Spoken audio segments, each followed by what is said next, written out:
100ಕ್ಕೆ 100 ಭಾಗ ಅವರವರ ಏನೇನು ಕಷ್ಟಪಟ್ಟು ಏನೇನು ಮಾಡಿದಾರೋ ಅವರ ಹೋರಾಟ, ಆ ಹೋರಾಟಕ್ಕೆ ಫಲ ಇದ್ದೇ ಇರುತ್ತೆ ಅನ್ನೋದನ್ನ ಅರ್ಥ. ಈ ನವೆಂಬರ್ನಲ್ಲಿ ಇದಕ್ಕೆ ಒಂದು ಅಂತಿಮ ಆಡ್ಬೋದು ಅಂತ ಕಾಂಗ್ರೆಸ್ DKಶಿ ಅವರು CM ಆಗ್ತಾರೆ ಅಂತ ನಾವೆಲ್ಲ ಅನ್ಕೊಂಡಿದ್ವಿ. ನಾವೆಲ್ಲ ಹಳೆ ಮೈಸೂರಿನ ಭಾಗದವರು. ನಮಗೆ ತಿಳಿದ ಮಟ್ಟಿಗೆ ಹೈಕಮಾಂಡ್ ಅಲ್ಲಿ 2.5 ವರ್ಷ ಅವರು 2.5 ವರ್ಷ ಇವರು ಅಂತ ಹೇಳಿದ್ರು. ಹಾಗೆ ಆಗ್ತಾರೆ ಅನ್ನೋದು ನಮಗೆ ಒಂದು ಸಿಕ್ಕಿರ್ತಕ್ಕಂಥ ಮಾಹಿತಿ. ಅವ್ರು ಆಗ್ಬೇಕು ಅನ್ನೋದು ನಮ್ಮ ಮನೆ, ಅದರಲ್ಲೇ ನನ್ನ ಮನೆ.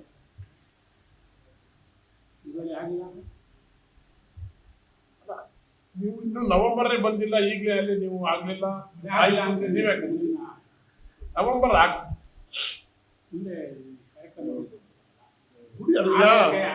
ಒಳ್ಳೇದು ಯೋಚನೆ ಮಾಡಿ. ನೀವು ಪತ್ರಕರ್ತರುಗಳು ಬರೀ ಲೆಫ್ಟೇ ಯೋಚನೆ ಮಾಡಿದ್ರೆ ಈಗ ರೈಟ್ ಸ್ವಲ್ಪ ಯೋಚನೆ ಮಾಡಿ.